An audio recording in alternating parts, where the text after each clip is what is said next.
El día de hoy vamos a responder algunas preguntas que quedaron de encuentros anteriores. Y también quiero tocar un tema específico. Como ya les avisé, quiero introducir, presentar un poquito la clase del lunes siguiente. Fíjense que ahorita mismo estaba revisando tantas preguntas y hay de todo tipo.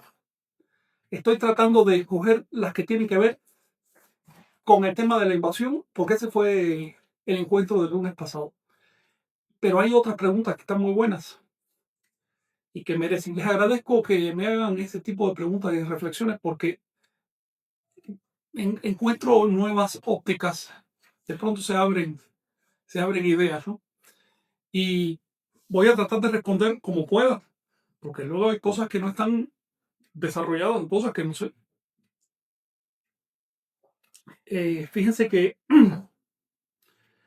ustedes seguramente saben, esto es algo que han establecido bien los psicólogos, es que nos da trabajo, nos da trabajo enfrentar los hechos dolorosos. Esto ocurre tanto en el individuo como en la sociedad. En el individuo, al no enfrentar un hecho doloroso de su historia personal, de su pasado, eso se traduce en problemas de todo tipo. Se traduce principalmente en un acortamiento de la vida, de la calidad de la vida, porque buena parte de la energía del individuo en un plano subconsciente está luchando por resolver ese problema o por acomodarlo o por extenderlo. Sin embargo, como no llega al consciente, la persona no le aplica luz y no acaba de resolverlo. De modo que no conocer la historia personal es un grave problema. Por eso la Totecayo, desde tiempos antiguos, se insiste en la necesidad de recapitular nuestra historia. Hay muchas palabras en la lengua náhuatl que describen aspectos del proceso de recapitulación. Conocer nuestra historia personal es la clave para ser un individuo. Si no sabes quién fuiste tú en los días pasados, en los años pasados, si no sabes cómo se ha ido construyendo tu carácter, tu personalidad, no sabes quién eres. Por supuesto, eres manipulable. Lo mismo ocurre a nivel social. Una sociedad que no conoce su historia es una sociedad, por supuesto, manipulable. La prueba de una sociedad que es manipulable y que está siendo manipulable es toda esta cantidad de personas en Latinoamérica, en México en particular, que dicen, ¿para qué concentrarnos en el pasado? Hombre, ¿por qué recordar tu historia personal? Para saber quién eres. ¿No te resulta obvio? ¿Por qué concentrarnos en lo que pasó en la historia de México? Para saber por qué estamos donde estamos. Para entender cuál es la relación de causa y efecto. No se trata de quedarse mirando al pasado, se trata de lo contrario. Si no te atreves a enfrentar tu pasado porque resulta doloroso, tienes un grave problema y no lo vas a resolver. No lo vas a resolver como nación. Así que a todos aquellos que me preguntan por qué me quedo mirando al pasado, les respondo, eso es falso. Estoy mirando al futuro. Quienes no miran al futuro son los que no se atreven a reconocer su propia historia. Y eso es lo que estamos tratando de hacer en los encuentros de los lunes y en este caso en el repaso de hoy. Vamos directo a las preguntas. Pregunta Isaac Ledesma. ¿Es cierto que Cristóbal Colón era de origen judío y que la fecha de cuando sale de España, a la fecha de cuando sale de España, los judíos fueron expulsados de España? Bueno, eso es un hecho. Eh, Cuando Colón salió de España rumbo a América, de hecho, cuando llegó a América, por ese mismo momento, unos meses antes, el, el gobierno español acababa de expulsar a judíos y musulmanes de su territorio. Esto fue el inicio de una política de expansión mundial. España no podía expandirse con la amenaza de los musulmanes, que eran muy poderosos, y con la banca controlada por los judíos, porque pues, ahí estaba el dinero.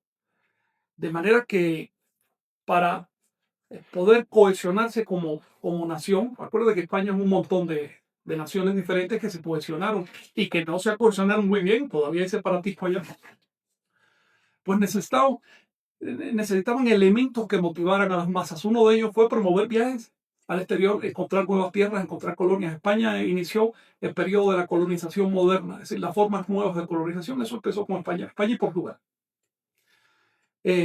No es casual que justo cuando los españoles consiguen por fin independizarse de los musulmanes, no digo los árabes, porque finalmente no eran los árabes los que estaban en España, eran musulmanes, eran españoles también, pero España se independizó de los musulmanes, impuso una conmovisión cristiana para poder defender su identidad. Bueno, en ese mismo momento aparece América y les cayó, pero de perlas, porque si no hubiera aparecido América a mitad de camino a Asia, probablemente no hubiera fraguado la unidad de España. La historia de Europa se hubiera por diferencia con lo siguiente. De haber llegado a China o a la India, los españoles y los portugueses no hubieran tenido una gran oportunidad, porque los chinos y los hindúes ya tenían anticuerpos, ya sabían de política, ya sabían que me viene con una historia pero estás pensando en otra, ya no creían en pactos, tenían ejércitos preparados para invasiones. Entonces, tu pregunta, Ledesma, es fundamental para entender el porqué de la invasión de América. A través de España y en España y Portugal, el cristianismo estaba jugando su última carta contra los musulmanes. Los musulmanes ya habían llegado hasta Viena. En otras palabras, de no haberse expandido el cristianismo por América, quizás hoy fuera una minoría en Europa. Volveremos sobre ese tema un poco muy serio. Ismael Plata pregunta, ¿los españoles invadieron, pensiona? Dice, los españoles invadieron primero las Islas Canarias de África. En efecto, solemos pensar en la invasión de América, pero fue mucho más amplio. Fue un proyecto de unificación, de globalización. Fue la primera globalización que se planteó, por lo menos en la historia conocida. El gobierno español se planteó que en su territorio no se pusiera el sol. Y para eso necesitaban tener colonias, tener tierras a todo lo alrededor de la tierra, a todo alrededor del Ecuador. De modo que las tenían en América, las tuvieron después en Filipinas y en otras partes de Asia. Y efectivamente en su gobierno hubo durante tiempo, durante más de un siglo, no se puso el sol. Siempre había sol en algún lugar del Reino de España. Así que no se puede entender la invasión de América si la aislamos del contexto universal y si la aislamos de los motivos que tenían los europeos. Ningún pueblo se lanza al océano en cáscaras de nuez, como hicieron los españoles y portugueses, porque eran cáscaras de nuez, sus barquitos eran barquitos menores que los que tenían los romanos o los hindúes, o mucho menores que los barcos de los chinos. Ningún pueblo hace una aventura tan usada si no está desesperado, si no tiene una necesidad muy fuerte. Estamos viendo solemos ver desde acá, desde América, España como los agresores. Y no fue así. No fue así. España también tenía sus motivos. Y si los anahuacas se hubieran visto en una situación similar, hubieran hecho lo mismo que los españoles. Así que ante todo vamos a ver al ser humano tratando de defenderse y tratando de sobrevivir. Ahora, que la invasión pudo haber sido diferente, que en vez de invasión pudo haber habido comercio, amistad, relaciones de otro tipo. Ok, pero para eso era necesario, o hubiera sido necesario, que los españoles no fueran cristianos. Un pueblo que tiene una religión como la cristiana, que dice, ve con el vecino y conviértelo. Y si no se convierte, mata. Porque eso es lo que dice la Biblia, es lo que dice el Pentateuco. Mata si no cree lo mismo que tú. Un pueblo no puede convivir con otro en esas condiciones. De modo que fue bastante que cuando llegaran a América no mataran a todo el mundo y volaran con pólvora todas las pirámides. Ya fue bastante. Tenemos que ver lo positivo dentro de lo negativo. Mucho peor que la invasión española, que la invasión católica, es la invasión neoprotestante que está ocurriendo. Es mucho peor. En menos de 20 años ya han destruido miles de piezas, han dinamitado sitios, han hecho destrozos que por lo general ni siquiera nos enteramos. Porque cuando toda la comunidad ya cambió y está coludida en ese vandalismo, pues nadie se entera de lo que pasa. Entonces, a ver, la invasión grave está ocurriendo hoy, no fue lo que ocurrió hace 5 siglos. Quedarnos con la historia de que eso fue en el pasado es no entender la relación de causa a efecto. Bien, seguimos. Carlos Domínguez dice, ¿qué de cierto es que los mayas supieron que llegaron los europeos de inmediato, pues estaban intercomunicados con el Caribe? Sin duda. Mira, ya en 1494, el hermano de Cristóbal Colón comandaba una nave, No te imaginas un gran barco de guerra, un barco relativamente pues, como de esa época. Un barquito de exploración y una canoa maya que estaba a la altura de Isla de Pinos, o llamada Isla de la Juventud, al sur de Cuba, tropezó con el barco del hermano de Colón y casi lo hunde. ¿Ves? Pues la canoa era del mismo largo y imagínate el peso de una canoa hecha de un tronco. Entonces tuvo que cargar el barco allá en la costa, en la isla, y ahí se conocieron los mayas y los españoles. Ya los mayas tenían idea del asunto. En otras palabras, hubo varios encuentros con mayas y también con caribes de acá, porque aquí en Centroamérica vivían caribes, no solo en el Caribe, antes del descubrimiento o de la llegada a México. Por lo tanto, sí, había conocimiento mutuo.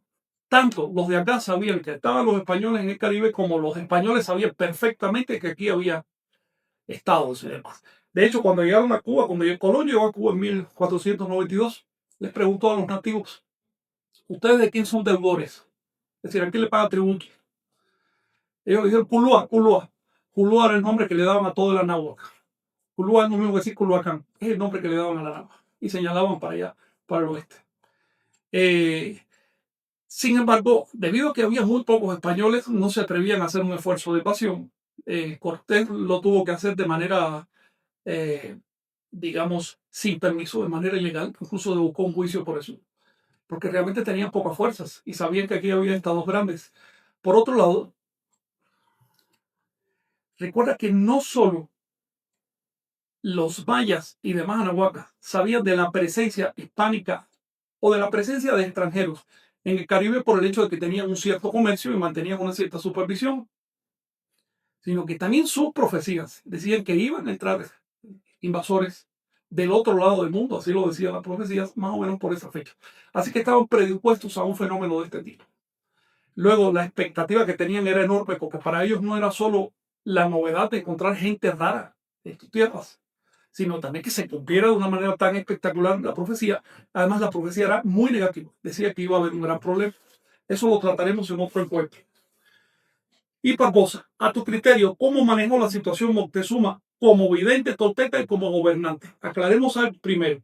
En efecto, Moctezuma era gobernante, pero antes de ser gobernante, antes de ser elegido Tlatoani, él era monje. Y según parece, era un tipo, pero bien entregado. De hecho, parece que ni siquiera quería ser Tlatoani, que tuvieron casi que obligar. Eh, ya como Tlatoani se ausentaba constantemente, se iba para el templo a hacer sus prácticas. Las prácticas de los monjes en esa época incluían cosas como las plantas de poder, mucha meditación y demás. Decir que era vidente, bueno, todos somos videntes de alguna manera. Lo que pasa es que la mayoría no se da cuenta. Yo creo que sí, que Moctezuma se da bastante cuenta. Pero la facultad de ver, que es percibir más allá de los juicios mentales, que se está con todos, no es garantía de actuar de manera correcta. ¿Eh? El, el enemigo de un brujo, como decía Carlos Castaneda, no es otro brujo, es la persona común y corriente. Si te enteras de que algún nahual lo mataron a palo, prendieron fuego a su casa y eso, cosas que pasan todavía, puedes estar seguro que no fue otro nahual, fue el pueblo común y corriente. En otras palabras, tener contacto con ciertas capacidades perceptuales no nos inmuniza contra la manipulación política y otras cosas que pasaron acá en América. Es necesario equilibrar el nahual con el tonal. En el caso de Moctezuma y en general de la cultura anahuaca de aquella época, no tenían ese equilibrio. Y no lo tenían porque vivían aislados en el territorio, entonces no tenían experiencia de cómo trabajar con otros. Pregunta Ismael Plata: ¿cómo pudo haber ejército si no desarrollaron armamento? Ismael, no sé de qué libro sacaste que no desarrollaron armamento. Ahí si vas al Museo de Antropología, vas a ver un montón de armamentos expuestos en las salas, armamentos de obsidiana, armamentos de pedernal y armamentos de metal. De hecho, vamos a salir de un mito. La invasión y conquista posterior no se realizó con el predominio militar de los españoles. Esto no fue así. Les traje aquí una cita directa de lo que dice Bernal Díaz del Castillo, que fue un soldado de la invasión, dice así: en la casa de armas de los mexicas, la casa de armas de los mexicas estaba llena de todo género de armas, muchas de ellas enriquecidas con oro y pedrería, piedras preciosas, con escudos grandes y chicos, unas como mancanas y otras como espadas de 2 manos, con navajas de pedernal que cortan muy mejor que nuestras espadas, y lanzas más largas que las nuestras, con cuchillas de una brasa, engastadas de navajas que, aunque den con ella sobre un broquel, es decir, sobre una armadura, no saltan, sino que cortan de tal modo que se rapan con ellas las cabezas. Además, tenían muy buenos arcos y flechas. Así que salgamos de la duda de la superioridad militar. Desde el punto de vista militar, bueno, por supuesto que los europeos traían ciertos adelantos como la ballesta, pero por ejemplo se ha enfatizado que si los cañones, las armas de fuego, no. Cuando llegó Cortés aquí apenas empezaban los europeos, apenas, a desarrollar las armas de fuego. Habría 3, 4 cañones en total, cuya efectividad era ir de aquí a la esquina a tirar una piedra. Bien, eso se podía tirar también con una catapulta. No creas que eran soldados con rifles ni nada de eso, eran soldados con ballestas, con espadas, igual que los otros. De hecho, no hubo un cambio militar en la tierra desde épocas por lo menos de los egipcios hasta, digamos, de los hititas, ya cuando se descubrió el hierro, hasta siglo XVII, por ahí. Las batallas se hacían uno a uno, con armas equivalentes. Esta idea de que los españoles llegaron con un gran predominio militar, no es cierto. Lo que pasó es que llegaron con un gran predominio político. Pero la invasión no la hicieron los españoles. La invasión de Tenochtitlan la hicieron los tlaxcaltecas. Y la invasión del resto de Anahuac la hicieron los mexicas, bajo las órdenes de capitanes españoles. Pero seamos claros, cuando Cortés invadió, se le puede llamar eso a Tenochtitlan, tenía unas 400 personas. 400 personas, armados de manera primitiva todavía. Eso era fácil de deshacer. Si no se deshizo ese conato de invasión, fue porque había causas políticas. Y eso es lo que hay que entender. Y eso es lo difícil de entender. Es más cómodo entender una guerra en plano de amigos y enemigos y armas. Pero que hubo detrás y todos los manejos que hubo detrás. Esos 90.000 soldados tlaxcaltecas que entraron en Tenochtitlan no cuentan. ¿Cuentan más las armas de los españoles? Si las armas de los españoles eran suficientes, ¿por qué necesitaron hacer alianza con los tlaxcaltecas y con muchos otros pueblos para poder invadir Tenochtitlan? ¿Y por qué necesitaron enrolar al ejército mexica para invadir el resto de Anáhuac? A ver, la historia fue diferente. Los historiadores están tratando de encontrar causas y justificaciones fáciles de entender, pero no fue así. Fue una intensa manipulación política por ambos lados, en la cual ganaron los europeos porque tenían una gran experiencia política que faltaba aquí. Eso es lo que hay que estudiar. Pregunta Alejandro Martínez: ¿fueron los españoles los únicos que causaron la destrucción de la cultura? ¿O quizás hubo otra nación que penetró en México? Bueno, la destrucción política, es decir, el sometimiento de los estados soberanos de a la corona española, la protagonizó prácticamente una guerra civil. Era una guerra civil comandada por gente del exterior, pero finalmente era una guerra provocada por tensiones internas. Si los mexicas no lo hubieran puesto a los tlaxcaltecas un bloqueo de alimentos que ya duraba 90 años, los tlaxcaltecas no estuvieran tan molestos por los mexicas. Y si otros que hubieran atacado, los de Tula atacaron a los de Cholula y los de Tlaxcala contra los de Cholula, si no hubiera habido ese tipo de tensiones internas durante siglos, cuando llegaron los españoles se hubieran encontrado con un bloque monolítico y hubieran sido desarticulados en el primer día. Bajaron a la playa. ¿Ves? Por lo tanto, al hablar de invasión tenemos que entender que hubo una guerra interna manipulada por invasores, una guerra civil, y que esa guerra fue la que desarticuló políticamente al territorio. Después vino la desarticulación religiosa, que fue más grave todavía. Esa la protagonizaron los religiosos que venían de todas partes de la cristiandad, no solo de España.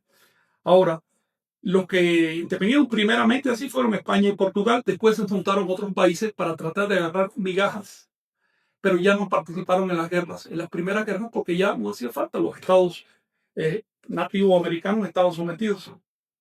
Nicasio González: ¿cómo hacer campañas de difusión? Bueno, si te refieres a difundir este tipo de información, este tipo de entendimiento del pasado o digamos, los conocimientos que nos llegan del pasado a través de su literatura y de otras fuentes, estamos haciendo por esta vía es asunto de darle like, copia el hipervínculo en tu página. Es así, es de poco a poco se va llenando el vaso.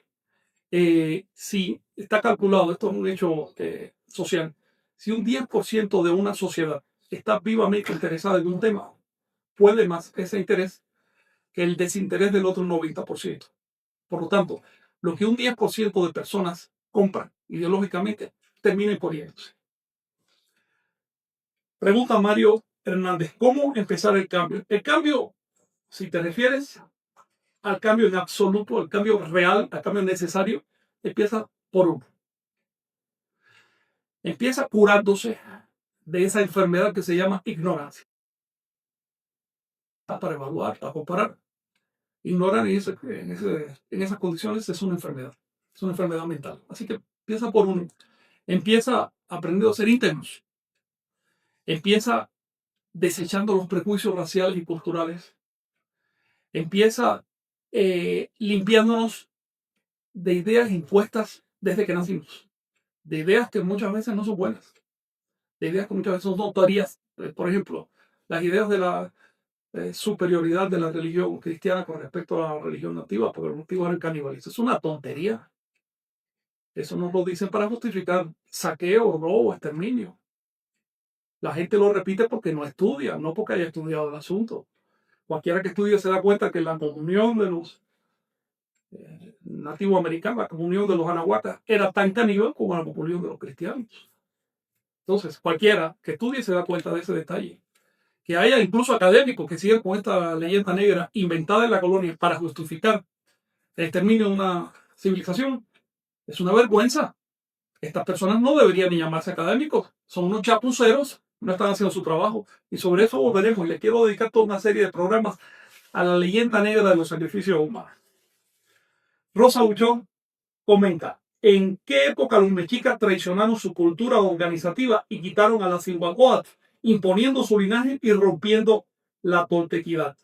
La pregunta es bien compleja, pero tiene mucho que ver con lo que estamos tratando. Miren, más o menos 90 años antes que llegaran los españoles a México, los mexicas se independizaron de los chalcas y de otras naciones a las que les pagaban tributo. Y de pronto se hicieron una nación. Los mexicas tenían un proyecto muy ambicioso. Y para ese proyecto no les convenía que se supiera que poco antes, estamos hablando del siglo XIV, incluso principios del siglo XV, eran un pueblo sometido a servidumbre. Tampoco les convenía que se supiera que en realidad los llamados mexicas eran un montón de pueblos diferentes que se fueron uniendo. No era una sola etnia. Mexica puro, eran unos pocos.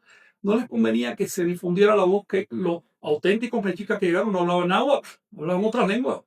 Se adoptaron por completo la toltecayo, su lengua franca y todo. Luego hicieron una quema de códices.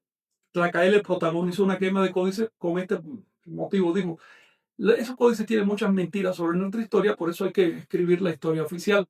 No voy a juzgar si fue bueno o malo. Quiero decirle que estaba justificado teniendo en cuenta el proyecto de nación que se traían los mexicas. Es impresionante que en menos de 20 años pasaron de ser un pueblo que pagaba tributos y que estaba huyendo prácticamente, que no tenía ni espacio propio, a dominar de océano a océano y ya iban de norte a sur casi a la extensión que llegó a tener Teotihuacán. Pues bien, en esas circunstancias a los mexicas no les quedaba más remedio que manipular la fe. La fe de los anahuacas desde mucho tiempo se llamó fe tolteca o religión tolteca. Y no me quiero meter aquí en el tema de la palabra religión, quizás lo toque más adelante. Era simplemente un sistema de creencias y prácticas. Las creencias y prácticas de los anahuacas se llamaban toltequidad. Y tenían una historia de milenios. Y no me convenía mucho a los mexicas. Les voy a poner un ejemplo. La Toltecayo tenía dos líderes espirituales, no políticos. Dos líderes espirituales que vivían en Cholula, que se llamaban el Quetzalcóatl y la Cihuacóatl. No confundir el Quetzalcóatl con el Quetzalcóatl histórico. No estoy hablando de un avatar, sino de un sacerdote que regía durante 52 años, a menos que muriera, y le ponían el título de Quetzalcóatl. Y a su lado había una sacerdotisa llamada Cihuacóatl, que significa mujer serpiente, o serpiente hembra, literalmente. Pues bien, eso le daba a la ciudad de Cholula un predominio espiritual y un ascendiente sobre todo el territorio. Y más allá, Cholula tenía 400 templos. Cada uno había sido hecho por una de las 400 ciudades principales o capitales de Anáhuac. Anáhuac tenía una organización vigesimal muy meditada, muy bien aplicadita. Era su manera de organizarse. Y cada ciudad hizo un templo en Cholula. Eh, Eso significaba que Cholula prácticamente tenía más poder que los estados. A pesar de que no era un estado político en sí, pero tenía más poder. Porque lo que decían estos dos sacerdotes supremos, todo el mundo lo obedecía. Y los estados tenían que. Es como pasa ahora con el Vaticano. ¿Ves?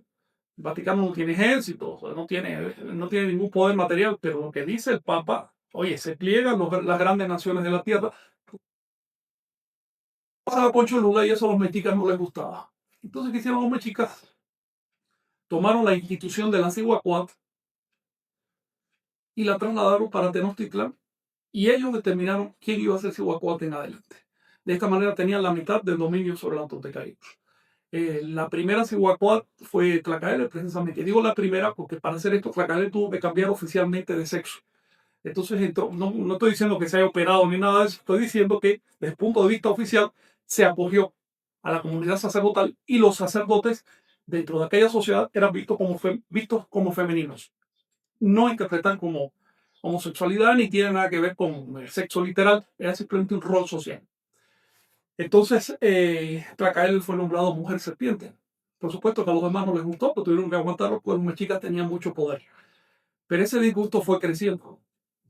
Y ese disgusto fue una de las causas por las que a la hora de la llegada de los españoles, los pueblos de Anáhuac se unieron contra los mexicas. Ninguno de ellos partió una lanza por los mexicas. Los mexicas tuvieron que enfrentar la primera guerra solos. Cuauhtémoc tuvo que enfrentarla contra, no los españoles, contra un montón de pueblos. Así que insisto que esto fue una guerra civil y tuvo causas. Ahora, Kenneth Pulido dice, siendo una guerra florida, dejemos de señalar al enemigo como un ente o fuerza externa. Kenneth, yo no sé por qué dices que es una guerra florida. No es una guerra florida. Fue una guerra que murieron millones de personas, en que se destruyó una civilización. ¿No has leído la historia? ¿De veras tú crees que la invasión de Europa en toda América fue una guerra florida? No puedes darte cuenta que hubo millones de muertos. No puedes darte cuenta que si tú escribes en español es justamente porque se acabaron miles de lenguas nativas. Por supuesto que no fue una guerra florida, fue una guerra externa. Fue una guerra que se hizo con armas y es una guerra que sigue. Claro, que ahora nuestras armas son intelectuales. Aquí estamos luchando, estamos haciendo la guerra del intelecto. Y eso ya empieza a ser parte de la guerra florida. En cuanto al trabajo interno, eso cada cual lo tiene. Si tú hicieras tu trabajo interno, tú no estarías escribiendo una cosa tan tonta como que la invasión de Anáhuac fue una guerra florida. Y disculpa que te lo diga así. Miguel Ángel Tlacatecolotl. Los movimientos urbanos de la mexicanidad del siglo XX surgieron de la consigna de Cuauhtémoc y del culto a sus restos en Ixcatiopan, Guerrero. Pero lo ponen en duda los académicos de del INA. ¿Qué piensa de ello? A ver, a partir de 1949 hubo un hacer social, un performance, se pusieron de acuerdo políticos para, teniendo en cuenta cómo era la política de esa época, estamos hablando de mitad del siglo XX, para despertar cierta fibra nacionalista de raíz en México. Viniendo de los políticos, por supuesto, no esperes una cosa profunda. Dijeron, búscate unos huesos y di que son los de Cuauhtémoc, invéntate una consigna y di que es la consigna de Cuauhtémoc, créate un códice que nadie más pudo, que el códice es falso, como quiera que lo pongan, y di que es el códice de Cuauhtémoc. Entonces, se inventaron un rollo pseudo nacionalista. Digo pseudo porque nacionalismo auténtico va a los auténticos valores de la nación y no crea valores falsos. Sin embargo, ese rollo funcionó de alguna manera. Se creó un flamante partido de la mexicanidad que duró 6 meses porque nadie votó por él. Y la gente no votó por él porque ese partido no representaba los intereses de México. Representaba solo la visión de un pequeño grupo de personas. Con todo respeto lo digo y hasta con cariño porque esas personas querían luchar por las raíces. Pero les digo de antemano La lucha por las raíces tiene que ser con honestidad, tiene que ser con autenticidad, tiene que ser con estudio. No pueden juntar un hueso, una cabeza de mujer, unas caderas de niño, unas canillas de hombre y decir que eso es los restos de Cuauhtémoc. E incluso si fueran los restos de Cuauhtémoc, ¿qué importan unos huesos? Ese no es el asunto aquí. No se trata de adorar huesos. No se trata de andar repitiendo una consigna que tú estudias y dices, caramba, pero estos son dos nahuas diferentes y uno de ellos es un pedazo de un texto de Sahagún, un cronista español. En otras palabras,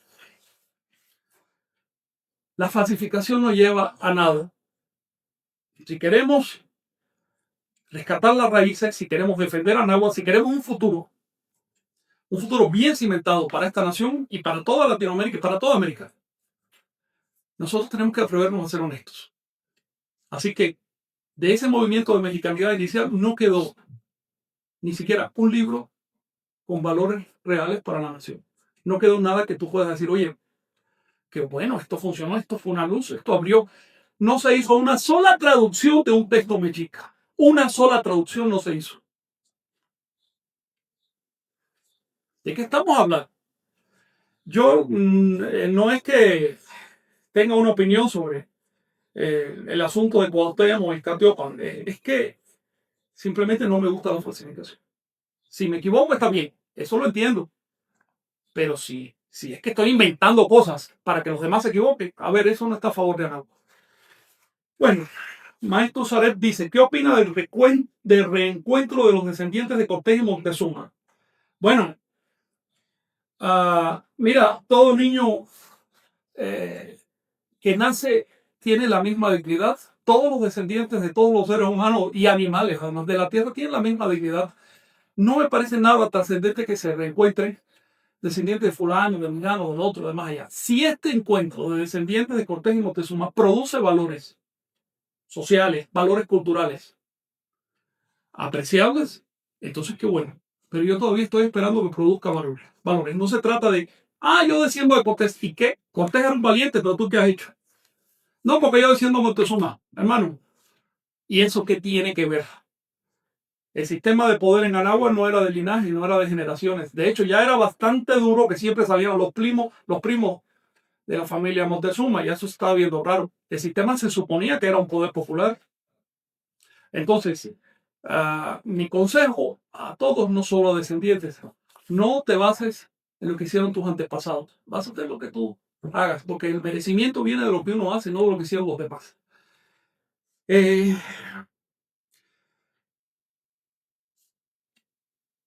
Alberto L. Malo dice, la historia no se puede cambiar y es momento de reconciliación.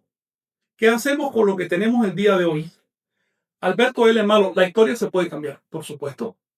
No es lo mismo no tener conciencia de la historia que tenerla. Si tienes conciencia de la historia, la estás cambiando por ese solo hecho.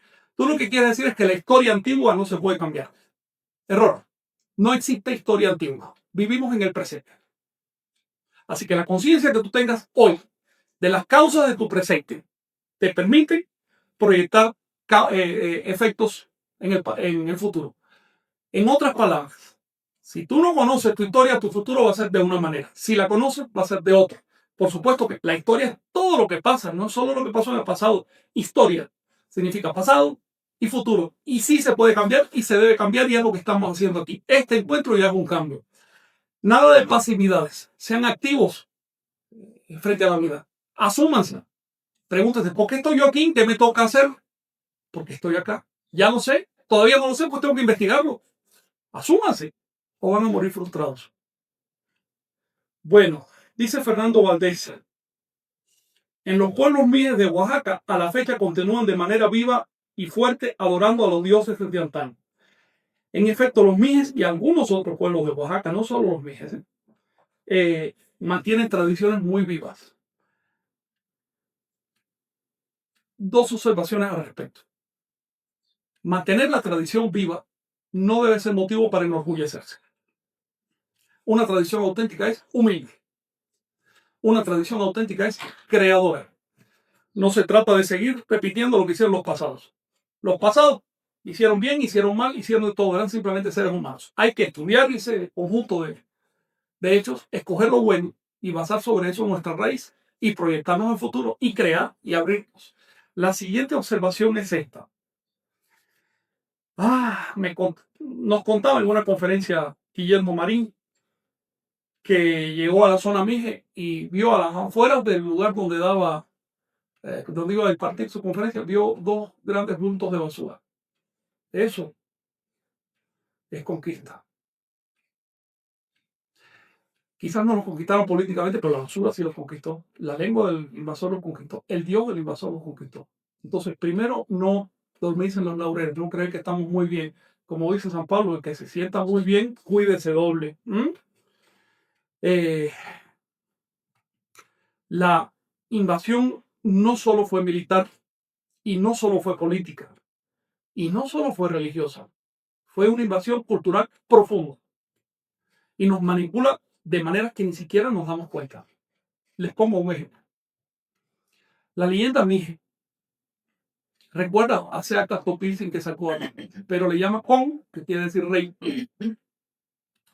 Con, antes de su muerte, dice la leyenda, subió a una montaña y enterró un tesoro. Y dijo que cuando se descubriera dónde estaba el tesoro, iba a regresar. Este tesoro consistía en 52 kilogramos de oro. Y ahí tú te das cuenta que hay una instrucción de pensamiento occidental, porque los anahuacas no medían kilogramos. Pero bueno, el número 52 es interesante. La montaña donde se enterró se llama Zempoaltépetl náhuatl, que quiere decir 20 montañas. Ahí están todos los elementos. Ahí están todos los elementos. Es fácil de descifrar, sumamente fácil de descifrar esa profecía. Sin embargo, los mijes están llenando de huecos la montaña a ver si encuentran un tesoro literal. Eso es pensamiento colonizado. Tenemos que hacer un esfuerzo para salir de ese pensamiento y entender la sutileza, entender la flor de lo que querían decir los antiguos. Si nos diéramos cuenta que Zempoaltépetl significa 20 cumbres y que la palabra cumbre también significa ciclo en náhuatl, y que por otro lado estamos hablando de 52 kilogramos de oro y oro significa chiwi, año. Estamos hablando del periodo de 1040 años de retorno de Seacap. Y eso debió haber salido de los mijes que tenían todos los datos en su poder. Así que un saludo para los mijes y a estudiar. Bueno, Javier Ramírez dice, siempre he dicho que el aztequismo y neomexicano están sumergidos en un egocentrismo y total degradación de la cultura. No quisiera generalizar. Hay gente de todo en todas partes. ¿Ves? He conocido gente de la mexicanidad excelentes y que de veras luchan y tienen guerreros. Y también he conocido gente que son unos oportunistas culturales que están enganchados a ver si un partido les pasa un cheque. Es de todo. Ahora, como movimiento, la verdad es que ese movimiento ya quedó. No trascendió. No trascendió en el momento que, por ejemplo, no pudo traducir los libros sagrados mexicas que ahí están en los archivos, que son fáciles de conseguir además. Es unas cuantas gestiones y los consigues y los traduces. Ese movimiento lo pudo hacer. Entonces, trasciende y queda la historia, el valor, trasciende el sacrificio, no trasciende el autoapapacho, no trasciende ese sentido de, ay, qué bonito soy, mira cómo tengo plumas, soy un guerrero, mira cómo me muestro, me exhibo, danzo aquí en la plaza para que todos me vean. No puedes entender una sola frase en la lengua de tu antepasado. Entonces, se necesita más. Y es lo que estamos haciendo. Y sale de Esma otra pregunta. Los protestantes por naturaleza son iconoclastas. Miren, también Gloria Jara de Ecuador está hablando de la destrucción que están haciendo los neoprotestantes por allá. La están haciendo por todos lados. Pero respecto a la situación de Isal Ledesma, iconoclasta quiere decir que se opone a imágenes. La verdad es que los protestantes se oponen a imágenes físicas, por ejemplo, a las estatuas de barro, a las pinturas, pero no a las imágenes mentales. A los protestantes les encantan las imágenes mentales. Son extremadamente idólatras de las imágenes mentales. No se oponen a los libros. Si tú agarras una Biblia y la pones en el suelo, el protestante se insulta, el neoprotestante.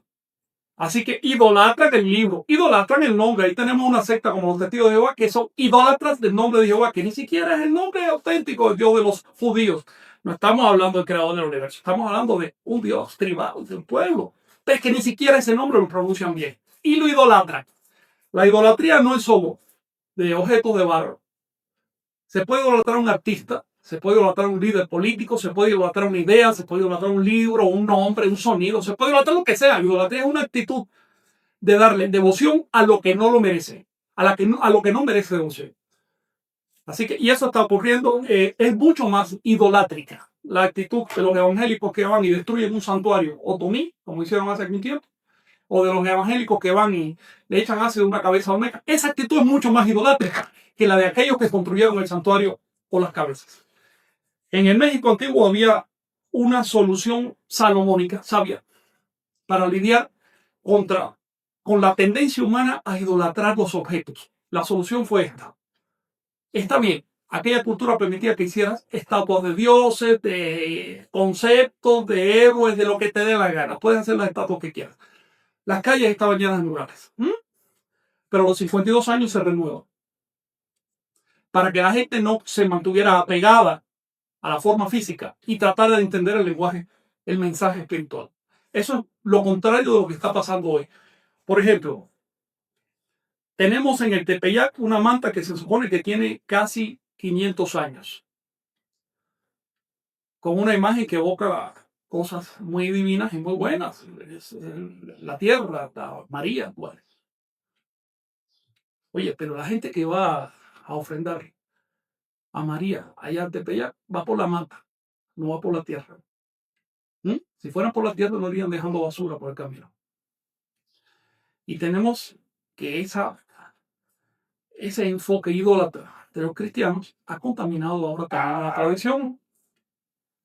Si no hubieran llegado los españoles, la estatua de Coatlicue hubiera sido enterrada a los 52 años o escondida en un santuario donde nadie la viera, justamente para que no se hiciera objeto de adoración. Pero resulta que 500 años después están yendo en peregrinación todos los años a adorar la estatua de Coatlicue como si un pedazo de piedra significara algo. Esa es una actitud cristianizada. La idolatría no llega por todos lados. La idolatría es un gran impedimento en el camino del tolteca. Hay que salir de la idolatría. La mejor manera de salir de la idolatría es no tener creencias en la cabeza. Bueno, hay algunas otras observaciones. En particular quisiera referirme a la de Gloria Jara y a la de otro compañero aquí que me dice lo siguiente. Es que estos pastores de estas sectas se van a Dubái de vacaciones mientras que sus feligreses son unos pobres diablos, están muriendo de hambre. ¿Ven? La realidad y es que la invasión de hace 5 siglos no fue propiamente de los europeos, fue de los cristianos. No solo llegó España y Portugal, llegaron todos los países cristianos a buscar su poquito. La religión cristiana, no estoy diciendo Jesús y la primera religión cristiana que era muy santa, no estoy hablando de eso. Estoy hablando de la religión cristiana tal como se concebía ya en la época de la invasión. Te da permiso para saquear, robar, matar, violar, siempre que sea gente de otras religiones. Yo le pregunté a un testigo de Jehová, ¿para ti quién es el prójimo? Me dijo así, descaradamente, el prójimo son los de mi religión, los demás son prójimos. Jesús usó como ejemplo de prójimo un samaritano, una persona de otra religión, pero este señor no puede entender ese mensaje. Los neoprotestantes, las sectas fundamentalistas y evangélicas que están invadiendo América, son mucho peores, son mucho más peligrosos que los católicos. Si expulsáramos, si se fueran más bien, pues no tenemos ningún derecho a expulsar a nadie. Pero si los católicos se fueran, quedaban ahí, de América, si América dejara de ser mayoritariamente católica, se metería a fundamentalista y evangélica. Y eso sería la destrucción sistemática de lo que queda de las raíces. Pero hay algo todavía peor. Y es que los católicos por lo menos mantienen estructuras sociales activas. La gente es parte de una comunidad grande. Los católicos no son un montón de sectas compitiendo entre sí. Pero estos evangélicos y estos fundamentalistas, cuando llegan a 100 personas, ya se dividen en dos. Es puro ego. Adoran al ego. Ellos le llaman Dios, pero es a su propio ego. Cada pastor quiere ser el líder y por supuesto cada pastor le va a sacar dinero a la feligresía para irse a vivir a su manera. Los peores en este tema probablemente son los testigos de Jehová, una de las empresas más ricas de esta tierra que anda pidiéndole miserablemente el centavito a personas pobres para que mantengan a manganzones que en su vida han trabajado. Pues bien, estamos enfrentando una invasión peor que la que hubo hace 5 siglos y la pregunta es, ¿qué estás haciendo tú para oponerte a esa invasión? Esa misma pregunta tenemos que aplicarse a los mexicas, a los mayas, a los tlaxcaltecas del siglo XVI. No se vale acusarlos de haber sido inertes y de no haber hecho nada efectivo, cuando hoy tampoco se está haciendo nada efectivo. ¿Qué estamos haciendo nosotros? Y la respuesta, les adelanto, no es agredir a estas personas que están contaminando Latinoamérica. No es agredirlas, porque estas personas son víctimas también del problema. La respuesta es estudiarlo, la respuesta es conocer, la respuesta es ser más honesto, la respuesta es tener un mejor modo de vida y poner un ejemplo. Así que el verdadero mensaje tolteca se transmite no con palabras, se transmite con ejemplos.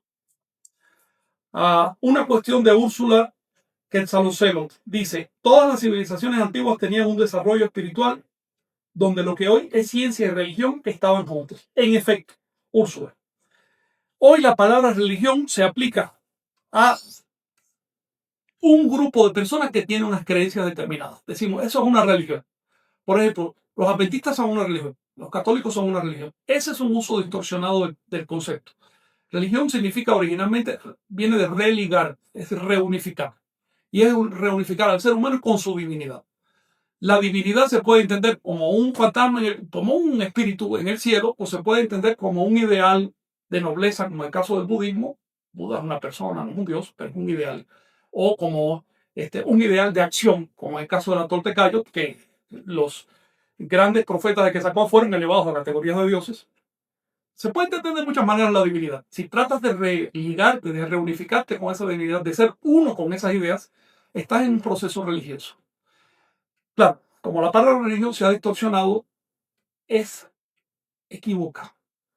Entonces, cuando hablamos, por ejemplo, de religión tolteca, pues uno trata de pensar en términos actuales. Sin embargo, yo creo que la palabra no tiene la culpa de todo como se está usando en la actualidad. Yo califico o describo, defino la religión al modo antropológico. Una religión es un sistema de creencias y prácticas. Los antiguos mexicanos tenían un sistema de creencias y prácticas. No ha habido un solo pueblo de la tierra, avanzado o primitivo, que no tenga un sistema de creencias y prácticas. Y por supuesto en América no son la excepción. Que la religión de los americanos no era igual que las religiones picotillo religioso que vemos hoy en la cristiandad, pues son un tema aparte que también merece estudio. En efecto, en el pasado se tendía a unificar la ciencia con la fe y con las artes, porque se consideraba que una persona que no tiene sensibilidad artística y que no comprende profundamente lo que significa la palabra fe, no tiene tampoco capacidad para hacer ciencia. Por lo tanto, aquí tenemos en Anáhuac que un sacerdote era al mismo tiempo el astrónomo. Y no se concebía un astrónomo seglar, laico. No, el astrónomo tenía que pasar por unos cuantos años de estudios sacerdotales. ¿Qué aprendían los sacerdotes? Aprendían a desarrollar su percepción. El desarrollo de la percepción no es una superstición. La percepción es un logro evolutivo. Y este logro tiene una trayectoria histórica. Es decir, ha ido creciendo, ha ido evolucionando y por supuesto seguirá creciendo y evolucionando. Y si uno comprende cómo evoluciona la percepción, uno puede acrecentarlo. No hay nada místico ni nada raro detrás de estos conceptos. A estos compañeros materialistas o cientificistas que piensan que el desarrollo de la percepción es una superstición, yo les sugiero que se pongan a soñar esta misma noche porque está corriendo los días. Si no lo hacen ahora, lo van a hacer por una única vez cuando se mueran y van a morir espantados. Yo les sugiero que se atrevan a enfrentar su realidad, que aprendan a tener un pensamiento objetivo, no un pensamiento mágico. Porque pensar que aquello es una superstición cuando yo no lo he estudiado, eso es tener pensamiento mágico. ¿Alguna otra cuestión? ¿Puedes acercar un poquito el micrófono? Sí, cómo no. Fulano Letal dice: la conciliación es posible. El calendario de Anáhuac tiene correspondencia con el judío bíblico. Mira, el día de hoy tiene un nombre en el calendario de Anáhuac y también tiene un nombre en el calendario judío y también tiene un nombre en el calendario chino y en todos los calendarios. Por lo tanto, de alguna manera tiene algo que ver. Pero eso es todo lo único que tiene que ver. No hay más relación. Hace algunos años se empezó a correr entre los círculos de tradición que esta idea extraña, que los olmecas inscribían el nombre de Yahvé, son las letras del nombre de Yahvé, en sus estelas. Esto es porque los olmecas tenían un glifo que se lee infinito, infinitos ciclos, que vagamente se parece a los lentes del nombre de Yahvé. Y por supuesto, quienes promovían esta idea no se detienen a pensar que los olmecas son anteriores a los judíos, que el nombre de Yahvé se vino a escribir con letras cuadradas por primera vez 5 siglos antes de Cristo, y para entonces los olmecas ya estaban extinguiéndose, que por supuesto no hace falta que venga ningún judío a explicarle nada a los pueblos de Mesoamérica porque eran superiores en religión, en creencias, en ciencia y por supuesto en calendario. El calendario hebreo, que es el mismo calendario prácticamente el mismo que usan los árabes y parecido al de los chinos, es muy primitivo, es de los más primitivos de la Tierra. Los árabes le han hecho algunas manipulaciones y lo han tratado de empatar para que dé bien, marque bien la fecha, pero eso ha sido a costa de su elegancia y de su coherencia. Esto es un asunto en que no quiero insistir porque no se trata de hablar mal de otras culturas. Sin embargo, se habla tan mal de las civilizaciones y de las culturas de América que es necesario volverlas a colocar en el mapa. No hacen falta ideas extranjeras para explicar el desarrollo de Anáhuac y Tahuantinsuyo. Tampoco hace falta extraterrestres. Eran seres humanos. Tenían todo lo necesario para hacer lo que hicieron. Lo que nosotros tenemos que aprender y averiguar qué fue lo que realmente hicieron. Ulises Cisneros dice, ¿cuál es tu opinión sobre la enseñanza del huevo Tlatoani?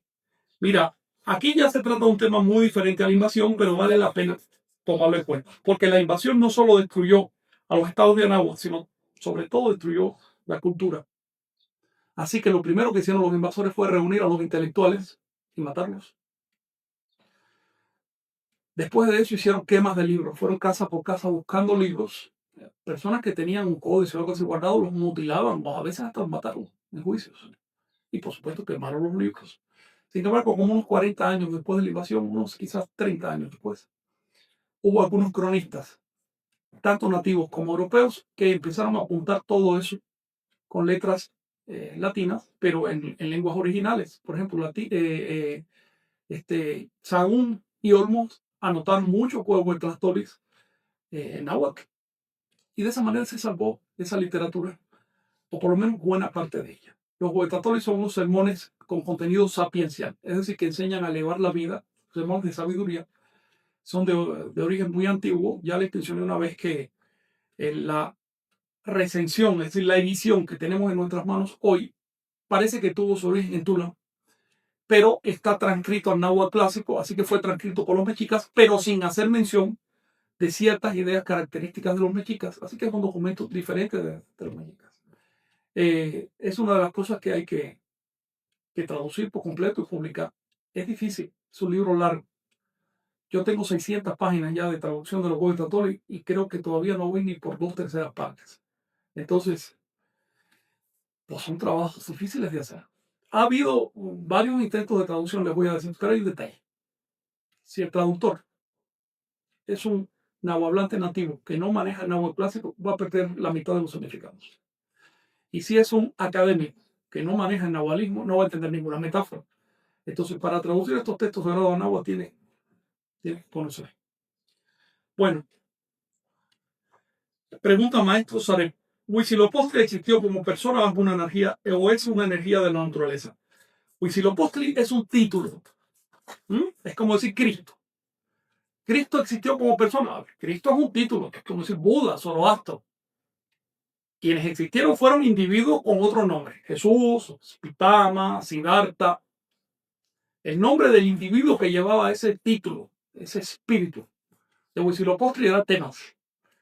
Y él le dio nombre a esta ciudad de Tenochtitlan, donde estamos ahora. De manera que se puede decir que sí, que Huitzilopochtli fue un ser humano a través de Tenoch. Pero en sí no es más que una abstracción, es el título que se le da a un estado de conciencia que alcanzó ese individuo. Huitzilopochtli es un estado de conciencia. Huitzilopochtli en realidad significa, metafóricamente, la iluminación. Así que es un título comparable al de Buda, por ejemplo. Buda quiere decir iluminado.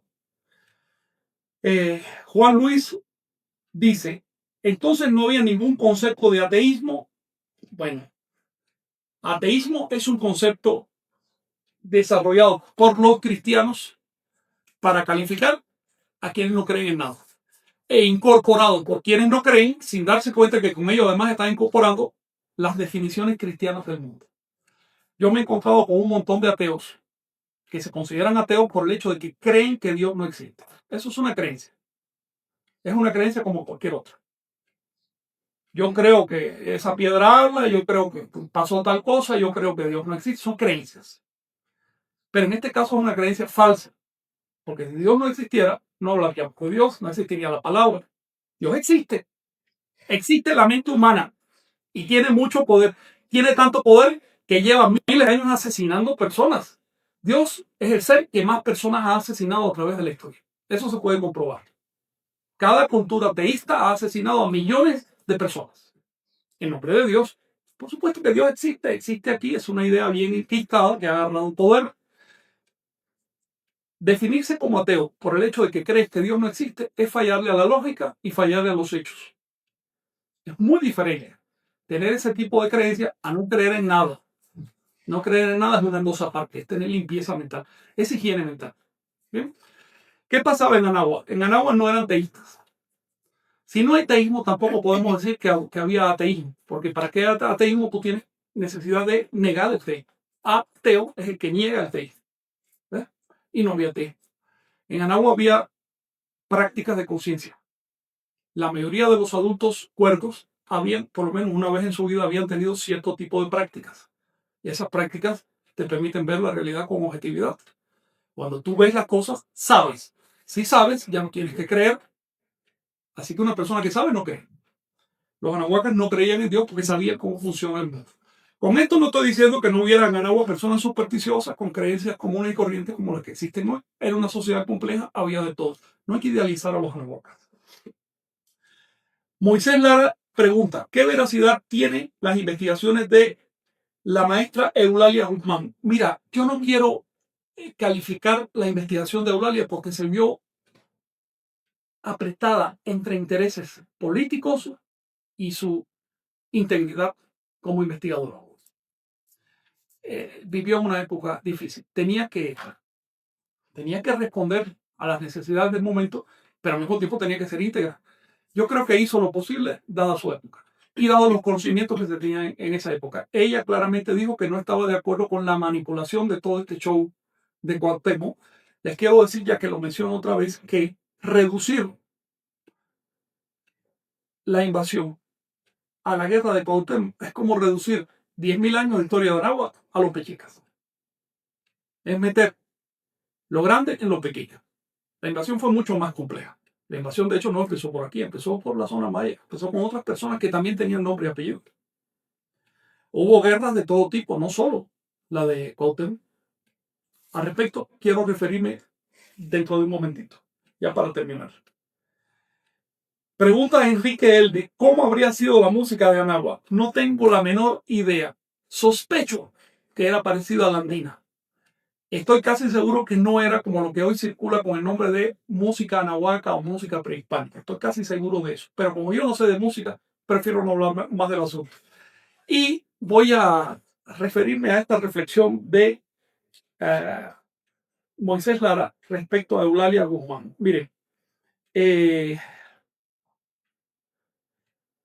es muy fácil reducir las cosas para entenderlas. ¿Ven?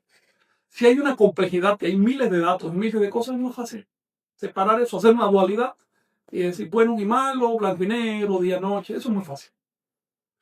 La realidad es otra. La realidad consiste en la complejidad. No consiste en la abstracción mental que hacemos. La abstracción puede servirnos para entender la realidad hasta un punto. Pero si queremos ir más allá, necesitamos entrarle a la complejidad. Se habla de la invasión. Pero yo veo que se hable de la resistencia. Se habla de la guerra de independencia. Pero la guerra de independencia fue una llamarada de petate en comparación con las guerras de castas. Se habla de la revolución. La revolución fueron intereses de unos cuantos que vivían en capitales y que durante la historia de la llegada de los españoles hasta hoy ha habido más de 300 guerras de indígenas, alzamientos nativos en México y en el resto de América otro tanto, por lo menos en la zona andina, también en el norte. Algunos de esos alzamientos involucraron a muchas más personas, a muchos más muertos que los que murieron cuando la independencia, cuando la revolución. Salgamos de esa tendencia a reducir la historia y dejar como un pequeño esqueleto para poderlo entender. La Resistencia no fue Cuauhtémoc. Cuauhtémoc fue un elemento de un largo conjunto de gente que se alzó. De hecho, hasta el año 1942 todavía hubo alzamientos, y estos alzamientos fueron contra el dominio de los europeos y contra la conmovisión cristiana. Y eran legítimos, no eran salvajes, eran personas que estaban defendiendo una causa, y es una causa milenaria, es una causa con derechos. En este momento, la resistencia se hace y debe seguirse haciendo por vías intelectuales, porque ha cambiado el escenario. Ahora no se le puede dar pretexto al enemigo. Sigue habiendo una invasión. Si tú tratas a estos individuos que vienen a invadir ideológicamente a México con ira, si te pones violento, les va a dar argumentos. Así que tenemos que hacer la resistencia de una manera sutil, de una manera tolteca. Quiero dedicarle el encuentro del próximo lunes a este tema, al tema de las guerras de castas, mal llamadas guerras de castas. Realmente fueron guerras de resistencia nacional anahuaca. Y no salgo de mi estupor ante el hecho de que prácticamente no nos hablan de eso en la escuela, si acaso una mención así, cuando es el episodio más importante que ha ocurrido en los últimos 500 años. Con esto me quedo, gracias por estar ahí y nos vemos el lunes a las 11 de la mañana.